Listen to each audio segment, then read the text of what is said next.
Well,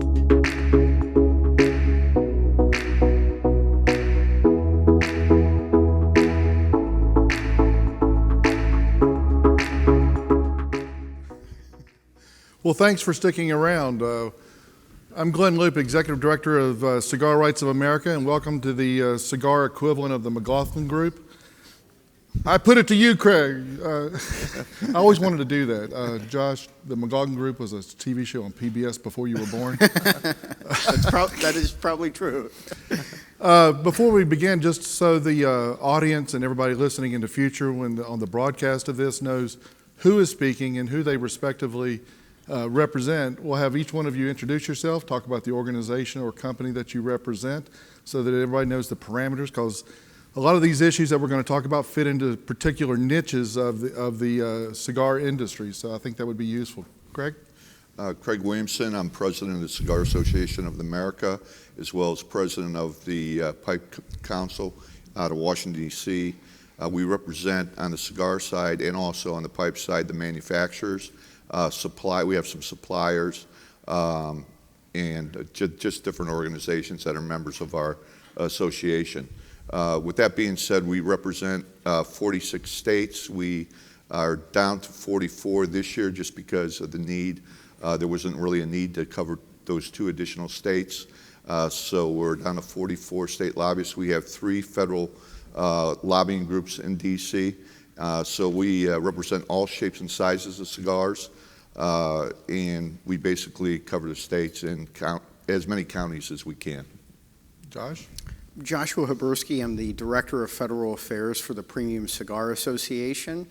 New to the role, 10 months in. We represent 3,500 brick and mortar retail stores, 30,000 employees.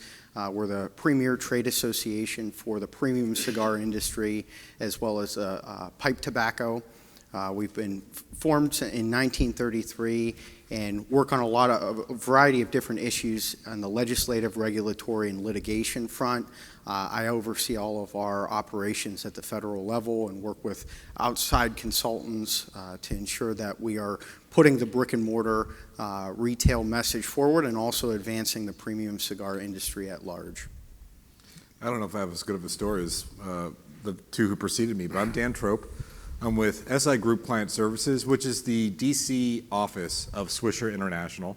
Swisher International is I'll keep going on age of the organization here. Swisher International is a 160-year-old company that specializes in cigars and other tobacco products as well. We are proud members of the cigar industry and run the gamut of cigar products out there. And my office particularly works on federal issues facing the industry, facing Swisher, and I'm happy to be here and glad that I'm on an esteemed panel with my fellow panelists. And Cigar Rights of America is a coalition of approximately 65 premium hand-rolled cigar companies. We engage aggressively at grassroots mobilization with consumers all over the country on local, state, and federal issues, trying to get the consumer engaged in the political process. So with that, let's get things started. 2019 saw a lot of legislation coming out of Washington that seeks to put restrictions on flavored tobacco products that was really triggered by vape and e-cigarettes. And I don't say that disparagingly, but it's kind of a political reality that the vape and e-cigarette market brought a lot of extra political attention, if you will, to every tobacco product. And we want to talk about how can the cigar industry, or should the cigar industry, distinct itself from vapor and other categories of covered products, and does legislation have any chance of passing to address this? So really, Craig with CAA and Swisher are far more engaged in the flavored market, I would say, than Josh or I. So I think given their expertise in that arena, flavored cigar products are still legal, but we've seen more and more legislation aimed at eliminating flavors in tobacco products in general. Should manufacturers and retailers be concerned at all about the future of the flavored market? So with that, we'll start with Craig. Yeah, there's a 2-part question, but yes, I'm very concerned. We just saw Bill 2339 that just passed committee in the House. It's what I call the nuclear bill. It has everything bad for the cigar manufacturers and the cigar consumers. If that bill would pass on the flavor side, it would totally wipe out pipe tobacco. As we know, everything, pipe tobacco is all flavors. So I'm really concerned it's a small market share right now. We're fighting like heck to try to protect the flavors for a lot of different reasons, but last year CAA was responsible for killing 9 flavoring ban bills out there just last year. And it's not a new phenomenon, flavors. It's been around for a long time, for at least 10 to 15 years that I've been working on it, and as well as CAA and the Pipe Council. But it's getting, as Glenn stated, it's getting a lot worse. The heat's up. When one industry's under fire, everybody's under fire. And so our industry is getting pummeled on the flavor side. Yeah, and I'll just add on to that by saying, and as you said, Glenn, no one wants to disparage one product category or another, but when the last time we had this level of volatility in the industry when it came to legislation and regulation really was 2009. That's when you had the Tobacco Control Act passed, and that's what set kind of the pathway to some degree that we're on now. But there was a lot of unfinished business that the advocacy organizations that pushed for the stuff that was in the Tobacco Control Act didn't get into that final bill.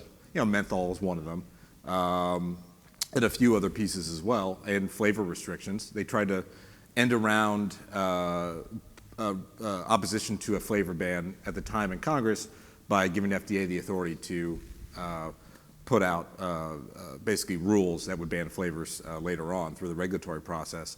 The concerns you have over youth usage of e-cigarettes that we've heard at the national level for several years, statistics from public health organizations like the CDC and the Health and Human Services Department, those have added political capital to the organizations that are now pushing for legislation like 2339 to not only pull flavored vape off the products, but get that leftover business from 2009 and get all flavored products, flavored cigars included, smokeless, and other new flavored products coming to the market, or new types coming to the market, from pulling them off the market completely and basically creating the vision of a decimated tobacco industry that was originally the driver of 2009 legislation and the regulation that followed. Josh, you want to add anything to that? Yeah, I think it's important that we focus and tell the story of the industries that we represent. And on the premium cigar side, I think the youth access issue is what the vaping industry has been undergoing a lot of challenges in the legislative front. And I think one of the things that we work in my office is to tell the story about frequency of use, about age of consumers of premium cigars. The average age of a premium cigar enthusiast when they have their first cigar is the age of 30. That's a compelling statistic to folks on Capitol Hill when we're talking about youth access. But the problem is when you dive deeper into these bills that say curbing youth access of vaping products, the companies that we represent in the cigar industry are a piece of collateral damage in that legislation. And the goalposts keep moving further. You know, it's in some legislation, and as Craig pointed out, you have legislation that includes online sales bans, flavor bans, you name it, marketing restrictions. The wind of the sails of political reality, I think, moved back a step after the 18 to 21 age increase, but they're still constantly, the opponents of tobacco in general are trying to create it make it as difficult as possible at the state, local, and federal levels. And just to tack onto that for 1 second, a lot of you saw beginning of the year, the Trump administration released a rule on banning certain types of flavored pod products from being on the market, with the exception of menthol and tobacco-flavored pod vapor products. Open tank systems were allowed to continue. But what happens at the regulatory level that the administration takes, and what happens in Congress, since we're talking about this legislation, there's a strong nexus between the two of them. And when one part of that governing process doesn't feel like the other part is going as far, or that, I hate to put it like this, but there is some political opportunity to show that you are actually doing what the public wants or what might be more politically advantageous, they're going to capitalize on that. So the criticism that the administration got from not necessarily going far enough from some corners within Congress of that flavor ban on vapor products, to some degree added more momentum behind getting something done legislatively, regardless of whether or not a bill that gets passed out, if 2339 gets passed out of the House and it ultimately just sits there and doesn't go through the Senate, which we hope is the likely pathway if a vote does happen, it still sets a very bad precedent, and it's been just a series of little pieces of kindling being added to the fire over time that's got us to the moment where we are now with that bill. Since we're on that subject, and Craig, this is more of a question for you, and I don't mean to pull one out of the sky on you, but the Pipe Council has a vested interest, obviously, in these debates on flavor, and you alluded to that, how pipe tobacco gets swept up into these debates. Is there anything the retailers or advocates can do to really, truly differentiate pipe tobacco so that it doesn't? I just went through we were trying to help the Telford cigar shop outside of San Francisco on a local flavored tobacco ban, and pipe tobacco is a significant part of their business. It gets caught up into the roll your own debate on people skirting tax, blah, blah, blah. Mm-hmm. Is there anything the retail sector or the advocacy community can do to better differentiate pipe tobacco so that it doesn't get swept up in these flavor bans? Yeah, a lot of flavor bans are starting in local jurisdictions, local communities. Excuse me. Talk to your local elected officials. Tell them what you do. Tell them how you do it. And also support. We've been working on for, 10 years, if not more, trying to get a definition for pipe tobacco because of tax reasons. And we haven't got it. We got it through TTB where they did the rules, sent it over to Treasury and taxation, and we just can't get the administration to move on the new definition, which would help everybody in this room that sells pipe tobacco. But the best way is, and I think Tom Bryant said it well yesterday, is you got to get involved. You have to get involved with those issues. It's the manufacturers have to be involved, and they are involved, but we can't do it without the support of the customers. Another more macro issue that I want to touch on while we're on the flavored debate, it's got and should have the, shall we say, the ultra premium side of the cigar industry concerned, is legislation like it, from what I understand, is in California. A recent, just in the last couple of weeks, a Virginia flavor ban bill was introduced.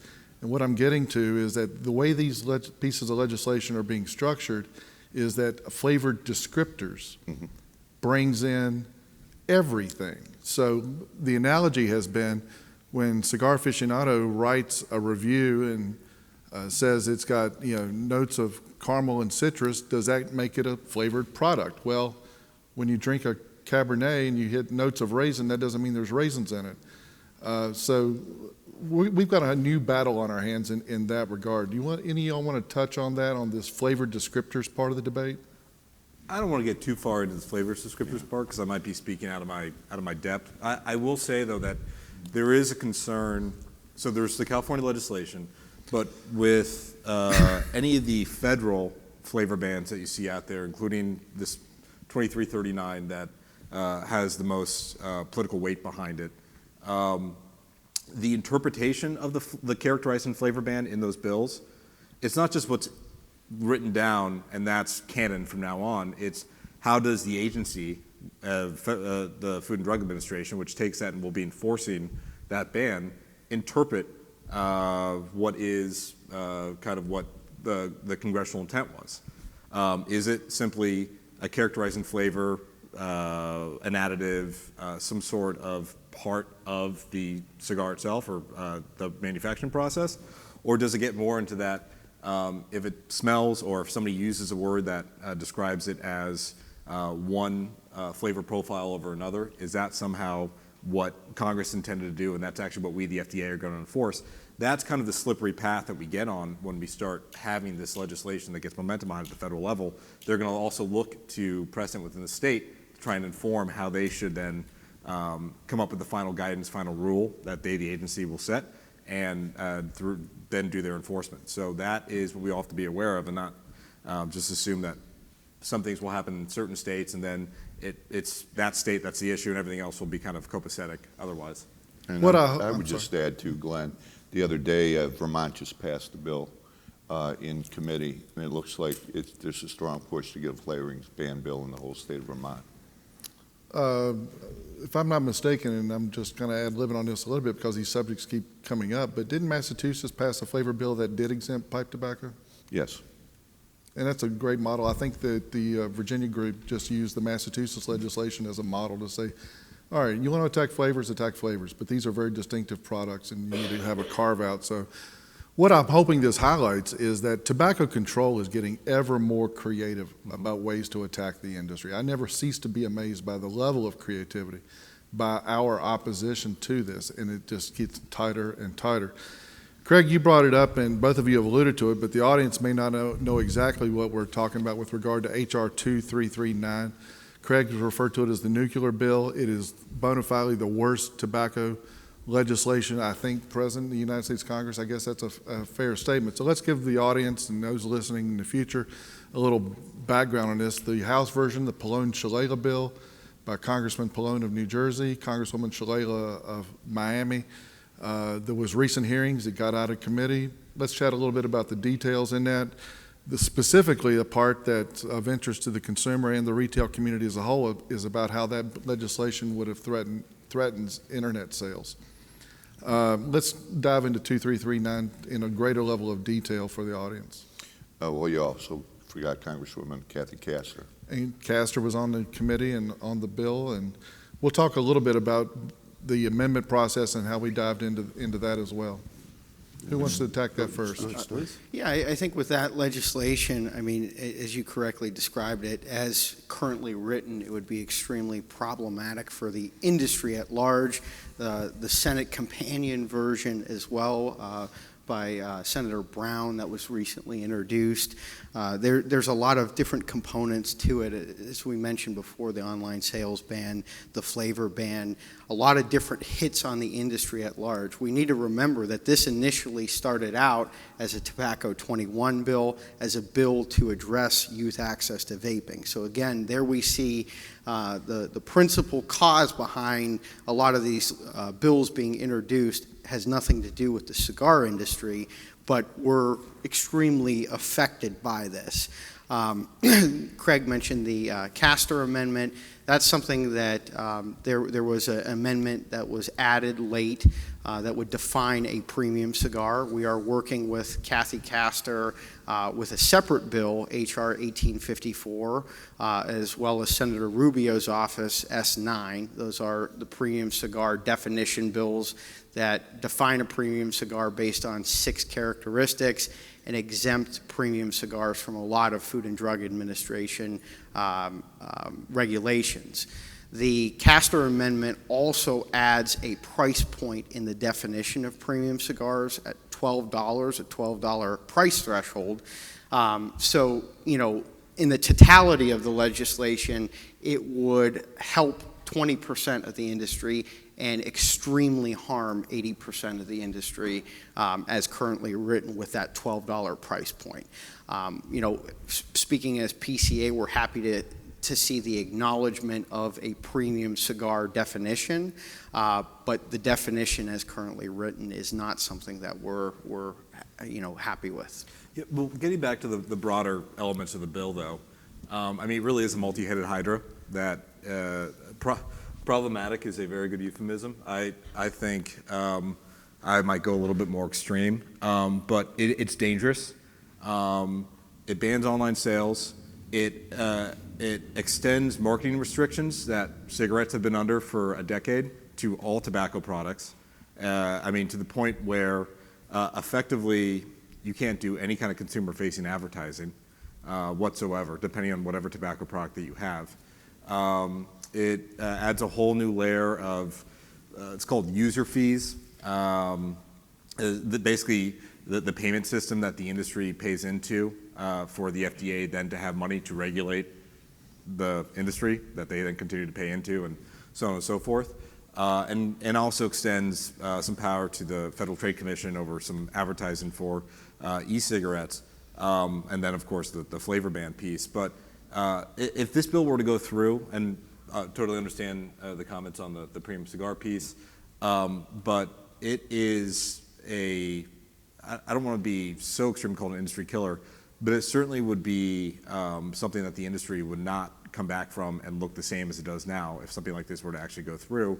And again, getting back to what I said earlier, if something like this were to even go for a successful vote on the House floor, but not really advance any farther than that, not go to the Senate, and then certainly not land on the president's desk and get signed, it then still sets a bad precedent for a future Congress where you don't have split party rule necessarily that may disagree one chamber over another.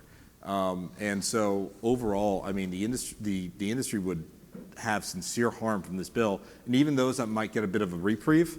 I think the interconnectedness that is our industry, the ecosystem that is the tobacco industry, where a lot of manufacturers and work with a lot of other manufacturers across different product sets, that scaling down of the marketplace because of a bill like this would have profound effects on all product sets, regardless of their treatment under certain regulatory processes or one over the other. Just to follow up on that, it is a very complex piece of legislation that has a ton of different moving parts. We talked about some of the different provisions. One of the things that we did as the Premium Cigar Association created an infographic that easily depicts what each provision that's included in the bill would do. You can find that on cigaraction.org, which is our public-facing grassroots and advocacy website. So you can learn about the different components of that bill as well as other pieces of legislation that we're tracking. It is also our grassroots platform for retailers and consumers to send messages to Congress in opposition of certain bills, in support of things, and also get that civic education piece to learn how to communicate with government at the federal level, specifically on the legislative and regulatory side. The piece that you mentioned about user fees, I think, is really important to note. One of the other angles and strategies that we are implementing in is trying to get the Center for Tobacco Products to release their quarterly reports that they're supposed to file, mandated by the Tobacco Control Act, which hasn't been done. So, and on one end of the spectrum, they're trying to get increases in funding for the Center for Tobacco Products, but aren't telling Congress where that money is actually being spent. And I'll just add, in the Pallone bill, there's also, they increased the user fees by another $100 million. And Daniel touched on this, but I want to really reinforce the point. It's a mirror into the future. It's Right. the crystal ball. It says this is what can happen if both chambers and the White House take a hardcore turn, and I don't say this in a partisan context, but take a hardcore turn to the left. This is something that could become a political reality in the not too distant future. So with that, Craig, you and I talked about this just before the panel discussion. Now we've got the Senate bill. The Senate, a companion bill to this legislation, is it been filed or it's about to be filed? It's filed. And so with that, you got Senator Sherrod Brown, who's, well, let's just say a prohibitionist. And he's going to have the Dick Durbins of the world reinforcing that message. We don't know what's going to happen in November. You got any crystal ball on the Senate side of the equation? Well, first we have to deal with I mean, I don't want to cart before the horse here too much, but we still have this bill to deal with. It's going to be coming to the floor supposedly by the end of the quarter, the first quarter. So we're working very, very hard to make sure that bill doesn't come up. But I really do believe that the bill is going to hit the floor and pass. We're going to have to, then we turn our focus, but we have already been talking to senators and their staff about the bill. I believe they get it a little bit better than some of the House side because it was railroaded. This bill was railroaded through at the end of the session. And so we got a lot of work. It's because these two gentlemen talked about all those other nuances in the bill. Now, Brown, he's dangerous. He's always been anti-tobacco. He's from Ohio. And like you said, Glenn, Durbin's never been a fan. But hopefully we could stop it in the Senate. And I do believe we'll be able to stop it in the Senate. And this may be a living example of where big tobacco and our side of the equation come together to help kill a bad piece of legislation or help at least prevent it from even seeing the light of the day in the current Senate. I guess that's a fair statement. That is. Well, besides flavors, I guess the other hot button topic of the day is Tobacco 21. let's chat a little bit about how the new legislation can impact the retailer and the manufacturer in the new year. I don't think nobody's philosophically happy with where this comes from. You hear all the same language anytime it brings up Tobacco 21. If you can get married and die for your country and on down the line and enter into contracts, you ought to be able to smoke a cigar. It's going to be a change for the industry. I think there's still a lot of confusion because of the way the FDA sprung it on things after it was buried in a $1 trillion budget bill. So we'll start with you, Craig. Where do you see the Tobacco 21 coming down in the future and how it will impact the industry in terms of either market share or any other economic consequences? Well, the Cigar Association has always believed it should be 18. We weren't in favor of 21. We knew it was coming. Not to speak bad about any other buddy in the industry, but one group did really push 21 hard, trying to think that it's going to stop some of the things that was going on with the Pallone bill. Obviously, it didn't work. Yes, it's going to affect the industry. There's going to be less sales. They're going to also, like in the Pallone bill, you talked about mail order sales. That's roughly 50% of premium cigar sales is through the mail. All those little nuances, 21, it all adds up. It's all little chinks in the armor. Daniel? I don't want to get into market share because I feel like, I'll be speaking out of my depth there. I will say, like CAA, Swisher, particularly in the States, opposed measures for 21 over the past several years. And that, in large part, is due to the fact that that's what we heard from our customers. Our customers largely opposed 21, and we wanted to be good stewards to them. And so it's something that at the state level we oppose, local and then federal. That pathway got hard in terms of opposition with the endorsement of 21 by Senator McConnell, who's the leader of the Senate and more or less can set the agenda and push his priorities with kind of supremacy over others. But it certainly will. I think, putting market share aside, I think what retailers and manufacturers need is some sort of certainty in terms of implementation, and we seem to be in much more of an influx state of play when it comes to that. I mean, once the 21 went into effect in early January, you started seeing statements out from the FDA about immediate enforcement and immediate effect, and then those statements were kind of walked back over time, and now we're waiting for a little bit more guidance on that. I mean, for the Swisher point of view, our sales force operates under the federal 21 law, and that's what we do in talking to our customers. But I think there needs to be clarity there to better understand the long-term impact of moving to 21 that we're going to see probably sometime over the next year or so. Josh? We're extremely focused right now on the implementation side of Tobacco 21. When that was all of a sudden, December 20th, it's now the letter of the law that you have to be 21 to purchase tobacco products. We had to shift gears into informing our retailers that this is what you have to do in terms of compliance. It was a tweet and a message posted to the FDA website about that being automatic change in law.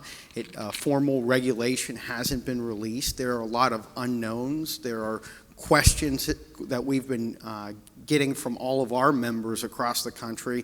Can I continue to have someone that's a sales clerk that's 20 years old?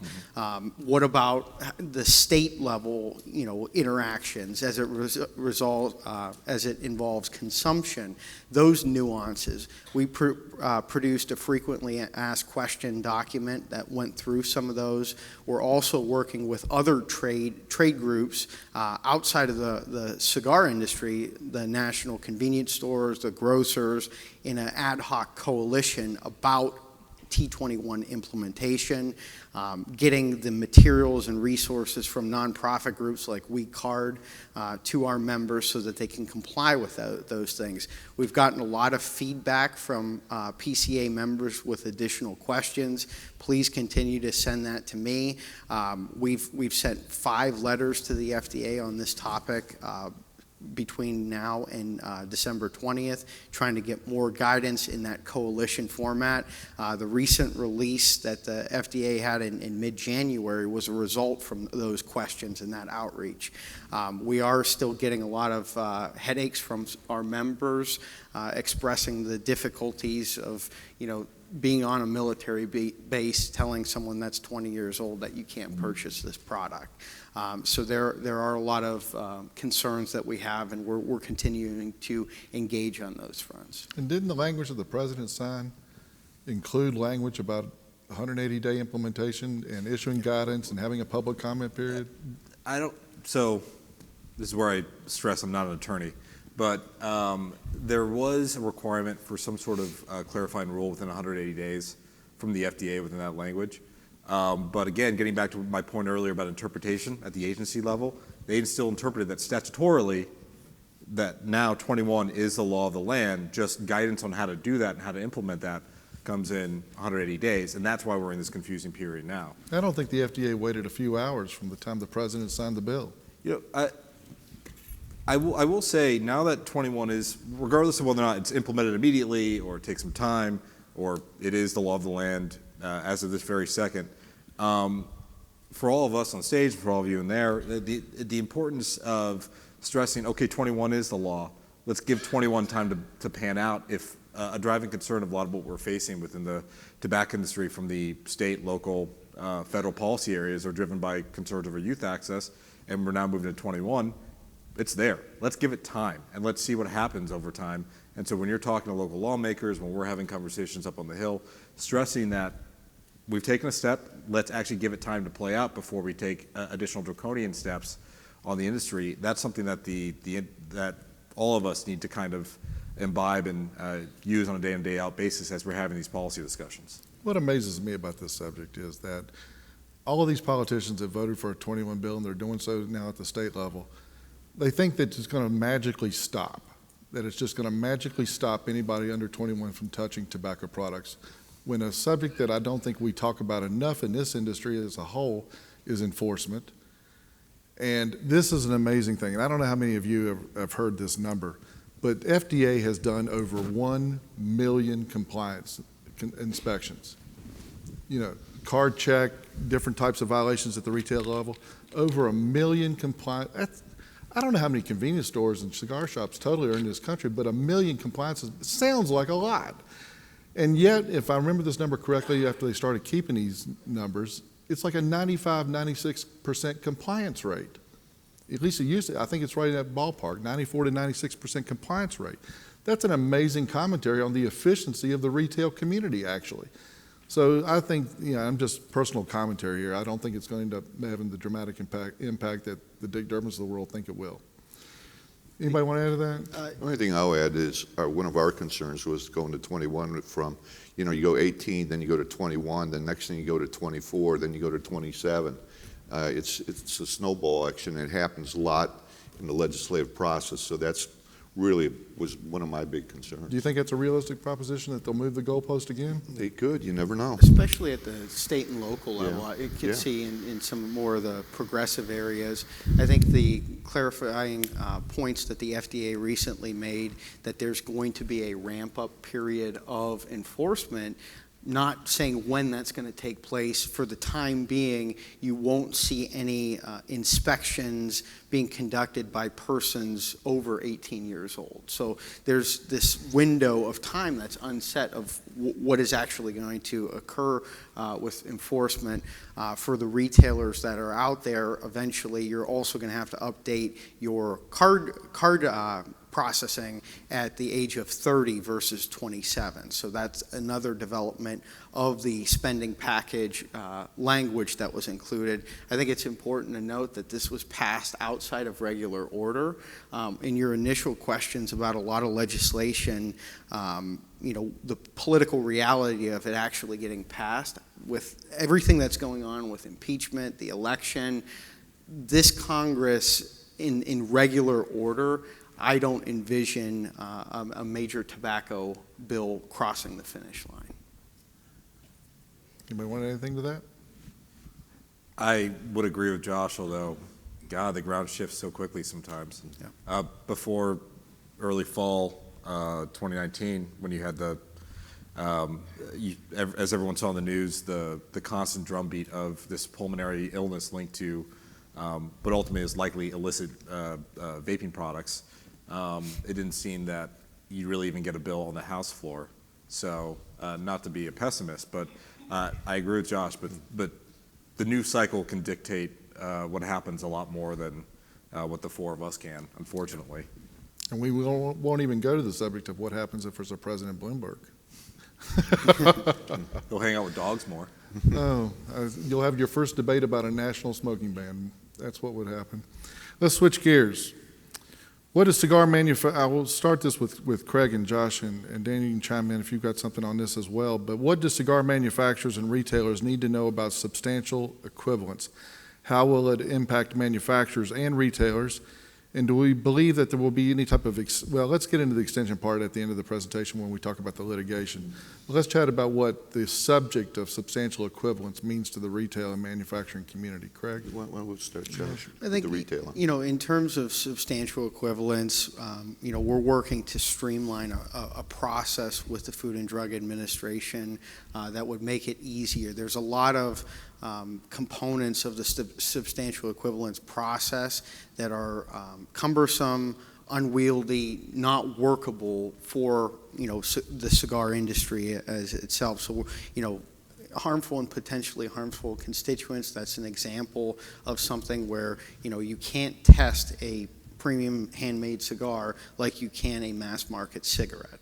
And that's the way these procedures are currently written. So working and engaging with the Food and Drug Administration to nuance some of those things so that you can have the process, and you can talk about substantial equivalence alongside pre-market review.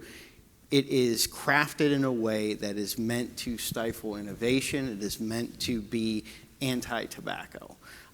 The average retailer, if all things stay constant, could see a lot of product coming off their shelves. The consumer could see less choice, less innovation, but the substantial equivalence process by and large is very complex, very unwieldy, and also very costly for the manufacturers across the board. So we're hopeful in this engagement process before the May deadline, but we're working on all fronts, as you mentioned, on the litigation side as well.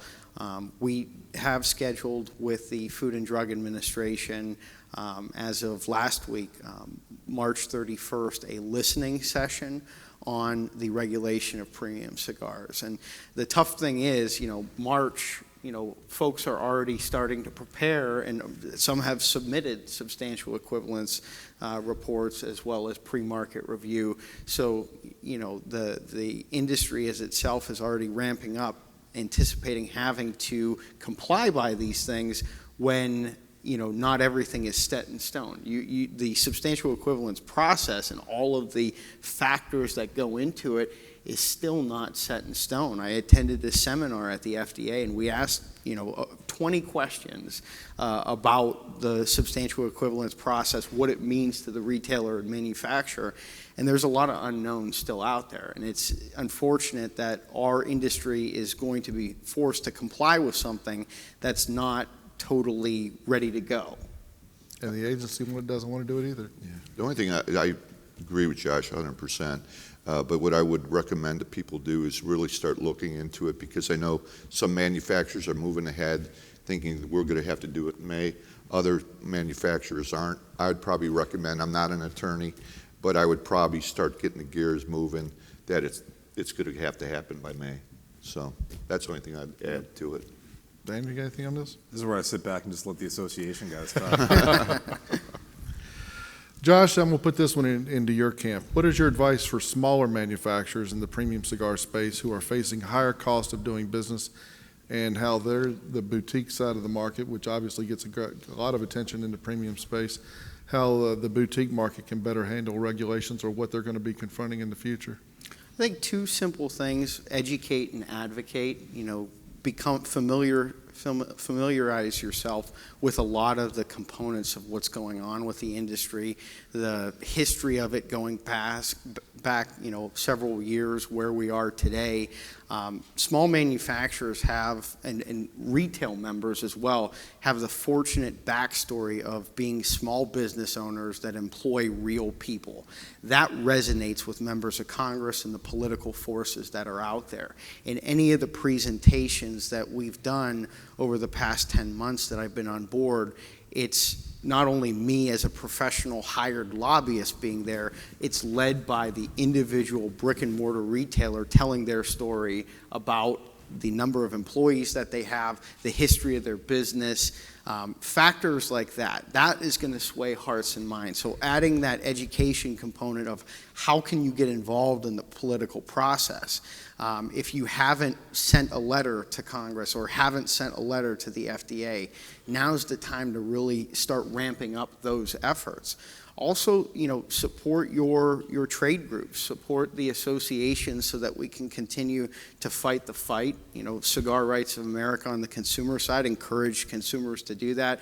On the CAA and PCA side, support the avenues. I hope folks, come and see us in July where we can give another update in Las Vegas about the work that we're doing on behalf of the premium cigar industry, and really become as active as possible, especially as we have these looming deadlines like the May 12th deadline. Want to add to that? No. Great. Good. Let's, I'm going to put this more in Josh and Daniel's camp. From a legal and regulatory standpoint, are manufacturers able to release new products? Indeed, the limited run products are also of concern, especially in the premium market. It's a much more challenging, but how about limited releases? Are you able to put new products on the market as a manufacturer, just to clarify? I would say if it wasn't on the market as of August 8th, 2016, it can't be on the market. It can't come out. And I agree with that. I don't want to be glib or short on this, but that is the easiest, most defined way of approaching this. If it wasn't out on 8/8/16, it's not legally allowed to be out on the market. Yeah, the answer is no. And I just want to point out very quickly that in the ramp up to where we are now legislatively, when members who support tobacco control, members of Congress support tobacco control, we're trying to gin up a lot of support for some of the legislation that we have in front of us and some regulatory action that's happening. They would ask the FDA and point to the FDA, can you identify, have you gone through the tobacco marketplace, specifically the vapor marketplace, and looked at every single product and ensured that what's on the market falls within the legal, what's mandated legally, that you can't be on the market as a new product if you weren't on before 8/8/16.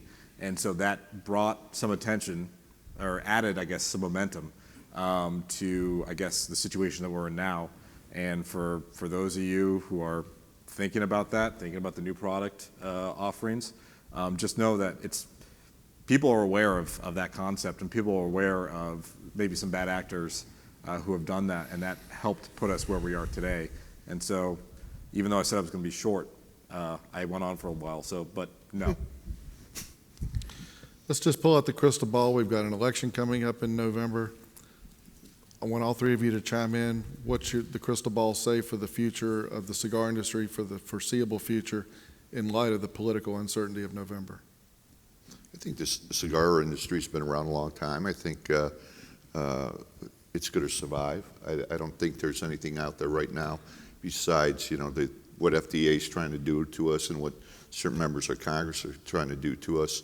But we've always adjusted as an industry, and I think we will adjust again, and I think we'll continue to go on. We need our stakeholders to be vigilant and active in order to, keep the pressure on. I think the cigar industry, we have a lot of set deadlines that are ahead of us. So we need to continue to engage throughout the process on the legal front, on the legislative front, and the regulatory front, and put our best foot forward for the remainder of this year.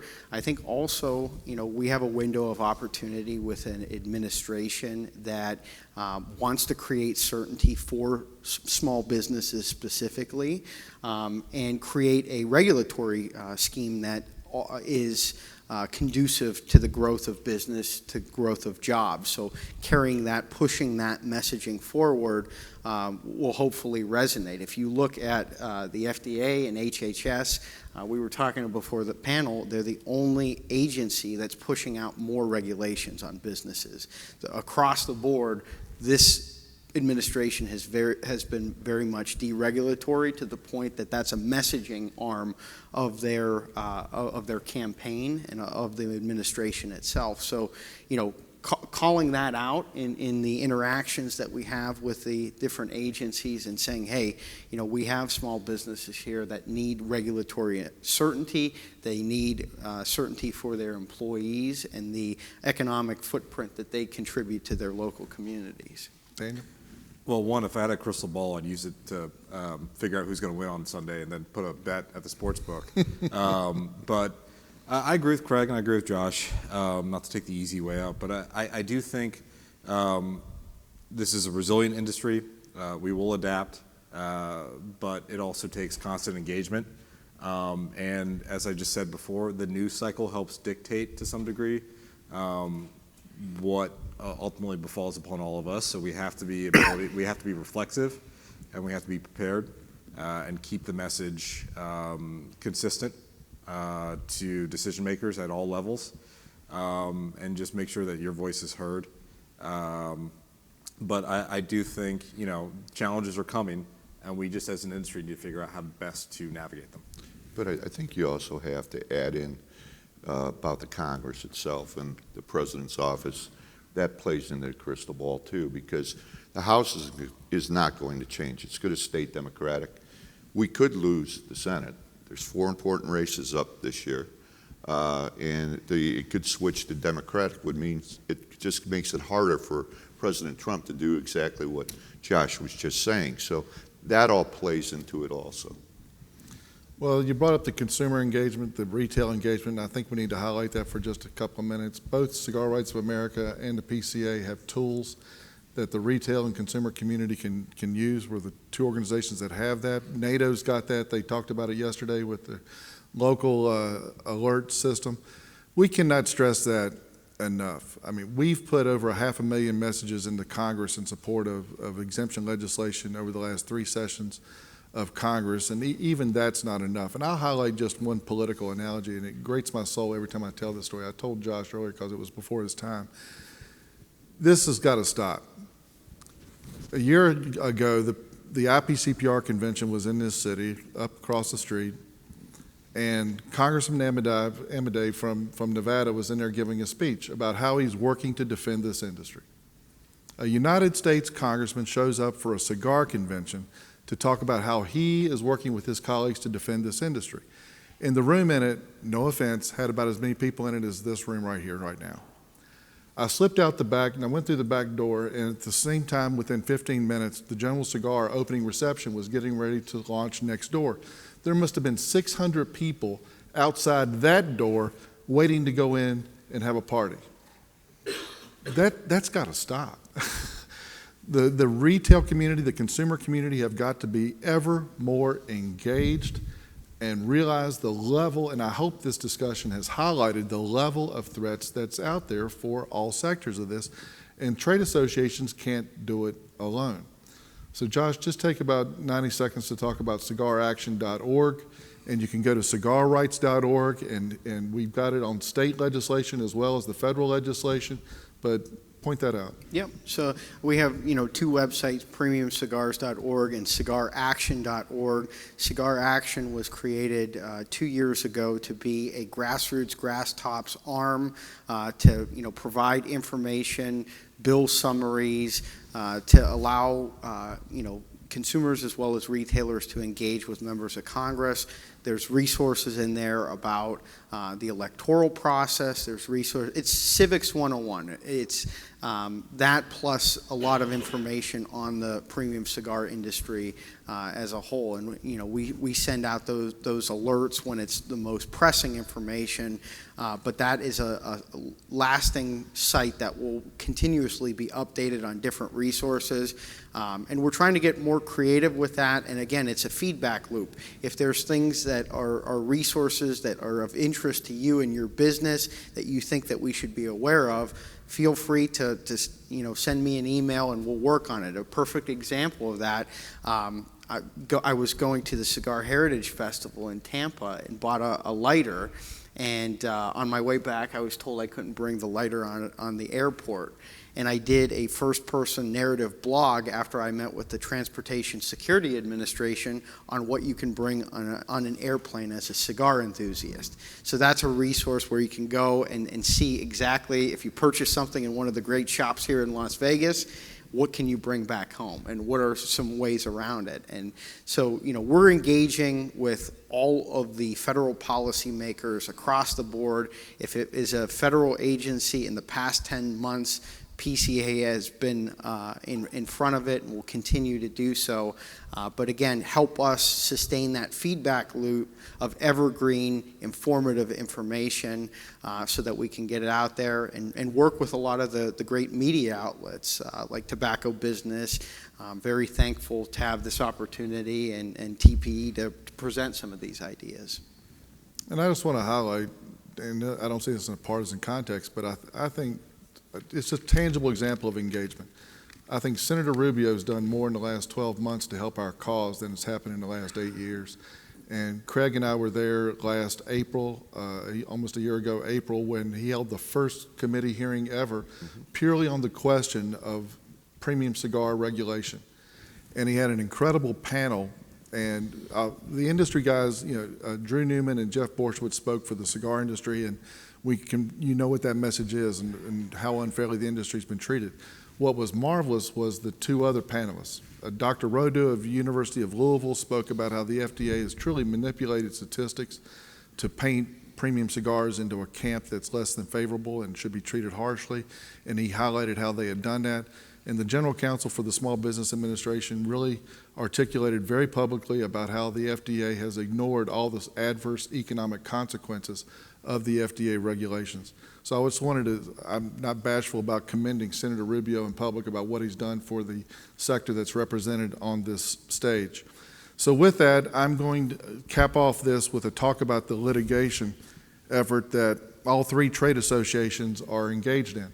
We agree to disagree many, many times on a sundry of subjects. I've said very publicly, not every trade association has to agree on a common political agenda. It helps when it can, but we don't always do. But there for sure is one thing we can all agree on, and that's what this litigation means to help the entire industry. So with that, because it's a legal matter, I'm not going to ad lib. I'm going to read what the lawyer said. So this is an update for the purposes of this audience and those listening later on the state of the litigation of the premium cigar industry. As a result of litigation by these three trade associations against the FDA in Washington, D.C. Federal District Court, we negotiated with the agency to extend the deadline for cigars to file substantial equivalence reports from February of 2018 to August of 2021. FDA created this extension through guidance issued with respect to its enforcement of the SC report deadline. This gave us adequate opportunity to continue our litigation and resolve several other meaningful regulatory issues confronting the industry.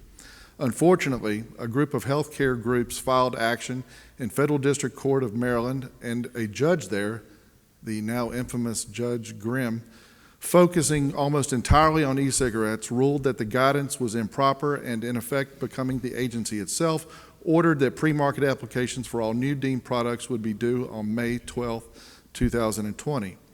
We appealed this decision to the Fourth Circuit Court of Appeals, and the court has expedited the briefing and the hearing in order to possibly resolve the appeal before the SC reports would otherwise become due on May the 12th, and set that hearing for March 18, 2020 as the hearing date for our appeal. The government has also appealed this decision. We are in accord, in other words, with FDA on this question. Our appeal of the district court's denial of our motion for summary judgment with respect to the cigar warning label is completely briefed and argued, and we are now awaiting a determination from the D.C. Circuit Court of Appeals. We note that our efforts resulted in a stay of enforcement of the rules governing warning labels for the past year and a half, which would have destroyed the artistic elements of premium cigar boxes and packaging, one of the hallmarks of this industry. We have filed a summary judgment motion in the DC action to challenge the entire substantial equivalence process as applied to cigars, especially premium cigars. First, the final guidance on substantial equivalence reports is not expected until at least April of this year. We have stressed to the courts that there is insufficient time following issuance of the guidance to complete the thousands of expected SC reports for the cigar industry. I think one of our comments documented that there's over 50,000 SKUs that we're talking about in that regard. Second, the agency is considering whether and how the agency should regulate premium cigars. Of significance is that this rulemaking specifically requested new data and information. It therefore allowed us to analyze the data of the Population Assessment of Tobacco and Health, the PATH Wave 3 study. The industry trade associations funded an analysis of the Wave 3 data with respect to premium cigars, which noted the following. First, the average premium cigar smoker smokes less than 2 cigars a month. Clear evidence that premium cigar smokers do not use cigars to feed a nicotine addiction. Second, there is no statistical difference in mortality rates between people who smoke premium cigars and versus the general public. Third, there is virtually no usage of premium cigars by America's youth. This allowed the industry to urge the FDA to reconsider its posture with respect to the regulation of premium cigars and to renew our request for an outright exemption. Also, as a result of our litigation, FDA postponed the deadline for reporting results from constituent testing. There's currently no new deadline. We will continue our fight with respect to this expensive and unnecessary, harmful, and potentially harmful constituent testing regimen, which threatens the industry with significant millions of dollars in additional costs. And between these three trade groups, we're now looking at $5 million, right, that we've now put into this litigation process just to get us to this point, and I think we've only been in the courthouse 3 times. I say that just to highlight what has gone into this fight behind the scenes from both a political and litigation perspective. So with that, I think we can take questions from the audience, and we hope that this has been useful to you. Right? We're going to take questions?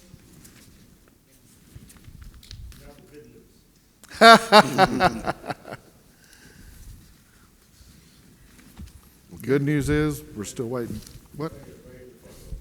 Hi, my name is Mo. I'm from just outside of Detroit, Michigan. I am a mobile cigar service owner as well as a cigar lounge owner of only 9 months as far as the lounge is concerned.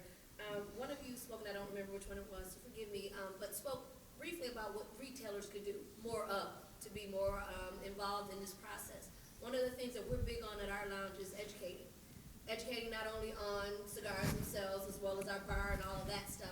We want to also be kind of the SME, subject matter experts, if you will, in our area with regard to all of this regulations. We want to be able to share this information with our consumers.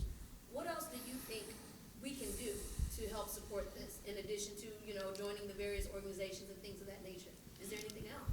Yeah, I've mentioned, Cigar Rights of America and the resources that they provide for the consumers. We also, provide a lot of those resources for the retailers, summaries of what's going on, what are the political realities, what should you be concerned of, facing at the federal and state level.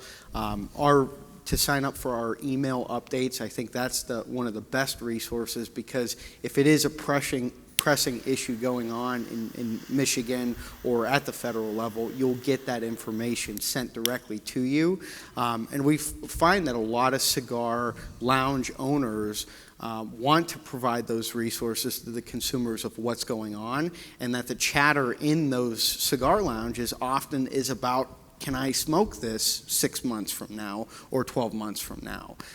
So, getting involved in that process, I'm happy to share my contact information with you. So to get those direct resources, we're doing more of setting up congressional visits with retail owners. So having your, senators and having your member of Congress visit your cigar lounge to empower you to get those resources, as well as a media relations perspective. So, writing an op-ed about your business and the impact that it has on the community, and placing it in your local news. Those are the types of things that we're facilitating at the ground level.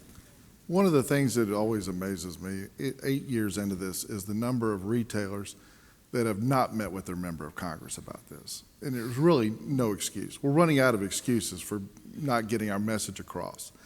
In that regard, there's no excuse not to go have every retailer in America go visit their local district office, starting it at the grassroots level.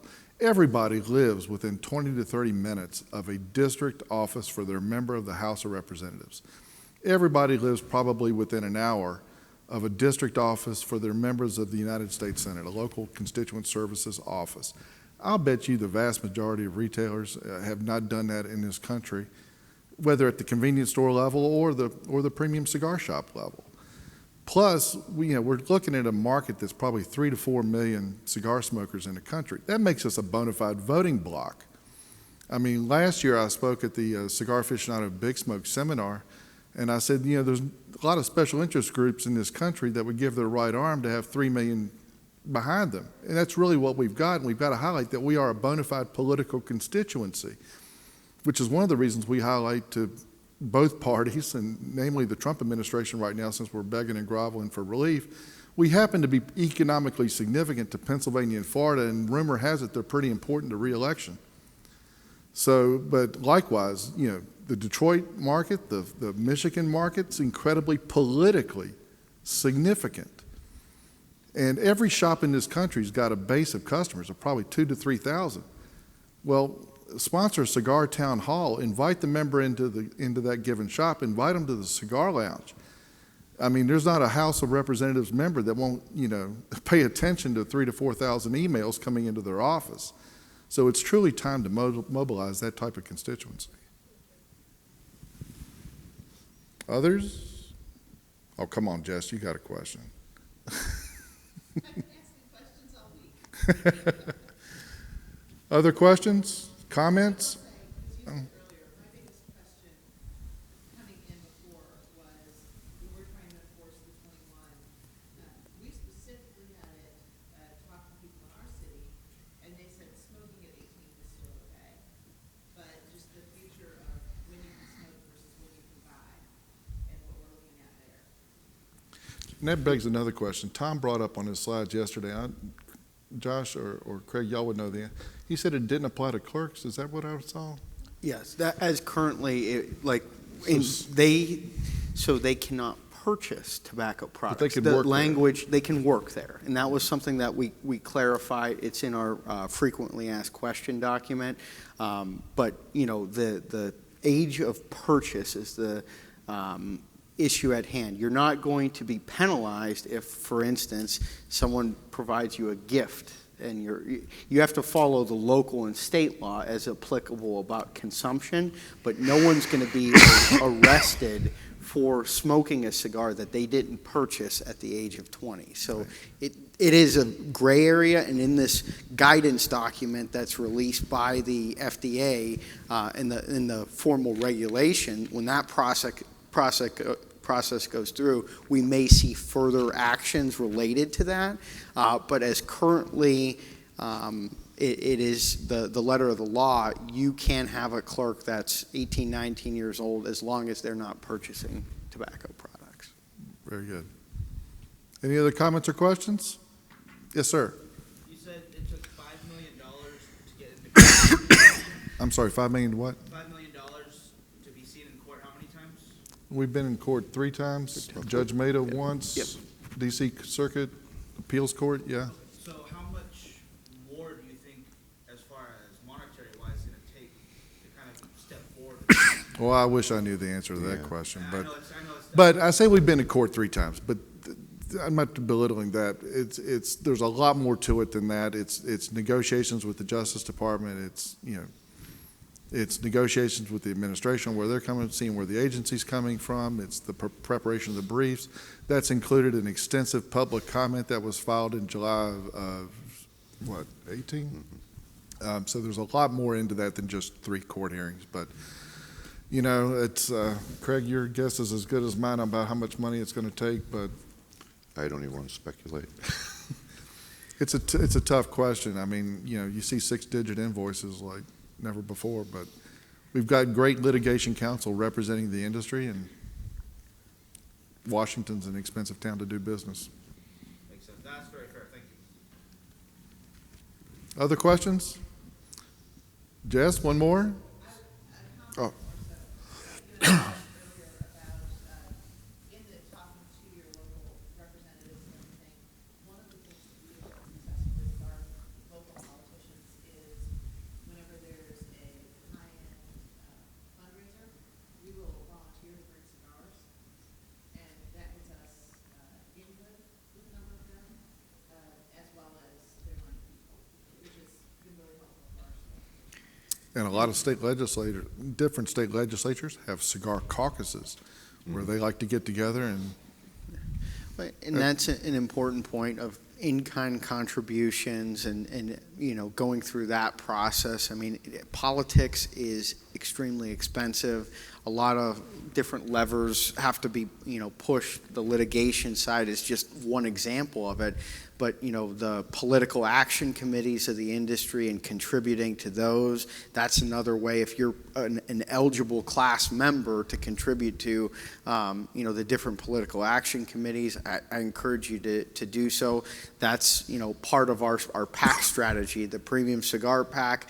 I go to, a number of events, provide in-kind cigars, and that's an important part of the process to build those relationships, and that's good that it's being done at the state and local level as well. Just make sure you report it. Yeah.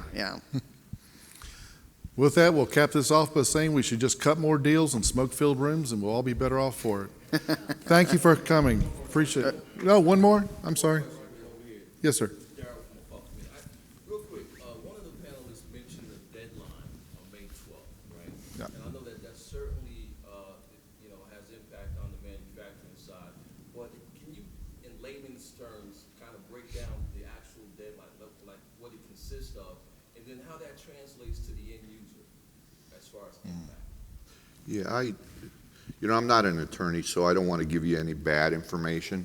I think you really need to consult one of our attorneys, like Barry Shavitz is here, and he'd gladly talk to you about exactly what it's going to entail and the process you have to go through, because I just don't want to mislead you, because I'm not an attorney on that process. So I don't want to, on getting into the end user part, that we'll get a little bit more into the weeds. The basics of the May 12th deadline is one of the lawsuits that Glenn talked about. A judge in Maryland mandated that these SE reports, substantial equivalent reports, and I believe the PMTA reports as well, basically all the applications a company needs to get in on behalf of its products to stay on the market to the FDA, you have to have them in by that May 12th deadline. And under the specifics of the ruling or the agreement that came up as part of that ruling, my understanding is that the products will then have at least 1 year once they get that application in by the May 12th deadline into the FDA to stay on the market as the FDA reviews or adjudicates or whatever. But it's 1 year. And anything, if I don't want to get into the details of what happens if something's turned in May 13th versus May 12th, but if you're a product on the market now, all tobacco products, you have to have an application into the FDA at the moment by the May 12th deadline. And then you have a 1 year period. And how they choose to enforce, when does it come off shelves, when does it blah, blah, blah, blah, blah. That's more of a question for somebody who spent money at a law school. I agree with both sentiments of, consulting an attorney specifically on the case-by-case basis, considering all the factors of the present situation. I will also say that the FDA a couple months ago did a deemed products conference, 2-day seminar at their headquarters, and went through the pre-market review process. The first day was pre-market review. The second day was substantial equivalence. Those are now posted on their website, and all the information and the actual presentations 2 full-day long seminars of different presenters. That is available to the public. If you want to look for further details before consulting with an attorney, that is a good resource for some information. I was at that conference and asked a lot of questions. As I mentioned before, there's still a lot of unknowns, but it is a good Cliff Notes version of this very complicated process. That help you out? Very good. Thank y'all for coming. We hope this has been helpful. Go Chiefs.